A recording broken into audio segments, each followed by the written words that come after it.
नमस्कार दोस्तों, पेंशन बढ़ोतरी की मांग कर रहे लाखों सरकारी कर्मचारी और पेंशन धारकों के लिए इस समय की बड़ी खबरें निकलकर सामने आ चुकी है।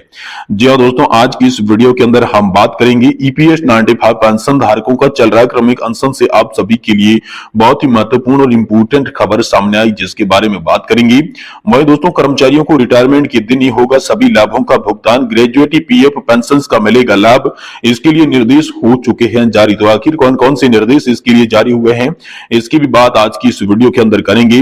वही पेंशन्स को लेकर बड़ी खबर आ रही है, लाखों लोगों को मिलने वाला है बड़ा फायदा, मोदी सरकार ने कर दिया है बड़ा ऐलान।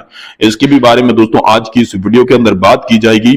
वही दोस्तों, करोड़ों पेंशन धारकों को अब हर साल 15% बढ़ेगी पेंशन। तो आखिरकार पेंशन बढ़ोतरी को लेकर क्या बड़ी खबर है, इसके बारे में भी आज की इस वीडियो के अंदर जानेंगे। वही दोस्तों, ईपीएस 95 पेंशन को लेकर बड़ी अपडेट है। कोर्ट का फैसला, पेंशन और याचिका पर हाल फिलहाल में बड़ा अपडेट आया है। कोर्ट ने ईपीएस 95 हायर पेंशन के आदि से न्यूनतम पेंशन का वास्ता नहीं है याचिका पर बहुत ही बड़ा अपडेट आप सभी के लिए दिया है। तो तमाम बड़ी खबरों को आज की इस वीडियो के अंदर जानेंगे, इसीलिए आप सभी से निवेदन है कि दोस्तों वीडियो को लास्ट तक देखें। इससे पहले चैनल पर नए हैं तो चैनल को जरूर सब्सक्राइब कर लें। तो चलिए शुरुआत करते हैं सबसे पहले ईपीएस 95 पेंशन धारकों के लिए। जहां दोस्तों ईपीएस 95 पेंशन धारक 4 सूत्रीय मांगों को लेकर लगातार दिल्ली के जंतर मंत्र से क्रमिक अनशन कर रही है। इस बीच हाल फिलहाल में नेशनल एजुकेशन कमेटी के मुख्य कमांडर अशोक रावत का बड़ा बयान सामने देखने को मिला, जिसमें ईपीएस 95 पेंशन धारकों की व्यथा बताई गई और साथ ही 2024 के चुनाव का भी वास्ता सरकार को दे दिया गया। वही मीडिया रिपोर्ट्स के अनुसार अगर मोदी सरकार चाहे तो रातों रात फैसला बदल करके इस यहाँ पर जो है पेंशन धारकों को 7,500 की पेंशन दे सकती है, लेकिन ये ऐसा क्यों नहीं हो रही है, रावत साहब के लिए यहाँ पर इस पर उठे सवाल जवाब देना अभी रावत साहब को यहाँ पर हो सकता है भारी। वही दोस्तों, अगली बड़ी खबर की बात करें तो दोस्तों कर्मचारियों के लिए बहुत ही बड़ी खुशखबरी है। एम्प्लॉयज रिटायरमेंट बेनिफिट को लेकर हाल फिलहाल में बड़ी खबर आई है। कर्मचारियों को रिटायरमेंट के दिन होगा सभी भुगतानों का लाभ। जहां दोस्तों ग्रेजुएटी पीएफ और पेंशन का भी मिलेगा, इसके लिए दोस्तों निर्देश जारी कर दिए जा चुके हैं। तो चलिए पूरी खबर को विस्तार से जानती हैं इस वीडियो के अंदर। कर्मचारियों के लिए अच्छी खबर है, दरअसल सरकार द्वारा महत्वपूर्ण फैसला लिया गया है। इसके तहत अब रिटायरमेंट पर सभी लाभों का भुगतान किया जाएगा। इसके लिए निर्देश प्रभारी सचिव द्वारा जारी कर दिए गए हैं।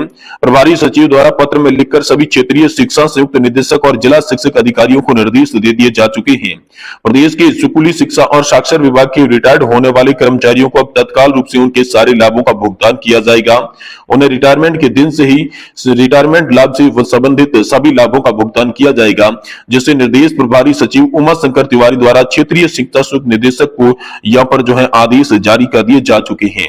जिसमें दोस्तों 12 फरवरी को इसके लिए आदेश जारी किया गया था, जिसमें स्पष्ट किया गया था कि स्कूली शिक्षा और साक्षर विभाग से रिटायर्ड होने वाले पदाधिकारी, कर्मचारी, प्रधानाध्यापक, शिक्षक और अन्य कर्मचारियों को रिटायरमेंट का लाभ तत्काल प्रभाव से किया जाए और उनका भुगतान समय से नहीं हो पाता है तो उसके कारण उन्हें न्यायालय से वाद दायर करना पड़ सकता है। ऐसे को असमंजस स्थिति में सामना भी करना पड़ सकता है। वही दोस्तों पेंशन को लेकर बड़ी खबर आ रही है, लाखों पेंशन भोगियों को मिलने वाला है फायदा।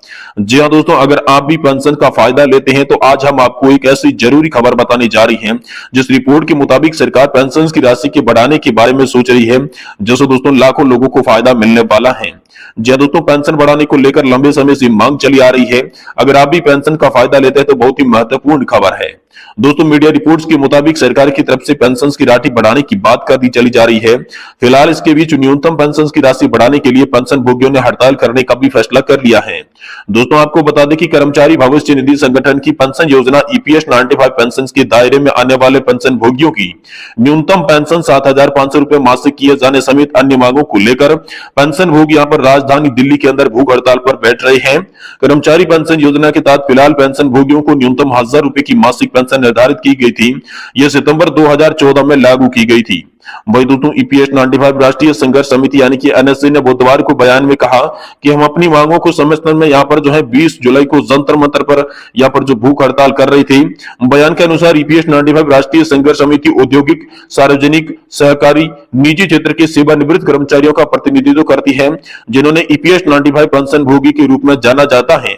उन्हें राष्ट्र के विकास के लिए अपनी सेवा समर्पित की थी, लेकिन उन्हें बेहद कम पेंशन की राशि के कारण गंभीर परिस्थितियों का सामना करना पड़ रहा है। दोस्तों एनएससी के अध्यक्ष कमांडर अशोक रावत ने सेवानिवृत्ति से कहा कि ये पेंशन भोगी बहुत ही कम पेंशन के कारण संकटपूर्ण स्थिति में जी रहे हैं और अपने परिवार और समाज में अपनी गरिमा को खो रहे हैं। बयान के मुताबिक दोस्तों इस संगठन ने राष्ट्रीय अध्यक्ष कमांडर अशोक रावत के केंद्रीय कार्यकारिणी समिति के सदस्यों ने जंतर मंतर पर भूख हड़ताल करने की भी घोषणा की है। आगे समर्थन जुटाने के लिए देश भर के पेंशन भोगियों को उसी दिन प्रमुख स्थानों पर भूख हड़ताल करने के लिए भी बात कही गई है। वहीं दोस्तों पेंशन भोगी महंगाई भत्ते के साथ मूल पेंशन 7,500 रुपए मासिक करने, पेंशन भोगी के जीवन साथी को मुफ्त स्वास्थ्य सेवाएं तथा ईपीएस 95 पेंशन के दायरे में नहीं आने वाले सेवानिवृत्त कर्मचारियों को भी इसके शामिल करके 5,000 रुपए मासिक पेंशन देने की हाल फिलहाल में मांग कर रही हैं। दोस्तों राउत ने कहा है कि हालांकि सरकार के जनता के कल्याण के लिए कई योजनाएं लागू की है, लेकिन ईपीएस कर्मचारियों को उनकी पूरी सेवा के दौरान पेंशन कोष में योगदान करने के बाद केवल नाम मात्र की पेंशन की राशि मिल रही है। बयान में कहा गया कि अगर इस सत्र के अंदर न्यूनतम पेंशन नहीं बढ़ाई गई तो पेंशन भोगी इस बार ये विरोध प्रदर्शन कभी समाप्त नहीं करने वाली है। वहीं दोस्तों अगली बड़ी खबर की बात करें तो करोड़ों पेंशन धारकों को अब हर साल 15% बढ़ेगी पेंशन की राशि। तो दोस्तों इसको लेकर बड़ी खबर आ रही है। केंद्र और राज्य सरकार की तरफ से लाखों पेंशनर्स को समय समय पर कई तोहफे दिए जाते हैं। अब राज्य सरकार ने पेंशनर्स को एक और अच्छी खबर सुना दी है। जी हां दोस्तों, अब यहाँ पर साल में 2 बार आपकी पेंशन में इजाफा होगा। जुलाई महीने में आपकी पेंशन 5% और जनवरी में 10% का इजाफा होने की संभावना है। यानी इस हिसाब से कर्मचारियों की पेंशन में हर साल की 15% का इजाफा होगा। लेकिन उससे पहले आपको बता दें कि इसका फायदा राज्य सरकार के कर्मचारियों को ही होने वाला है।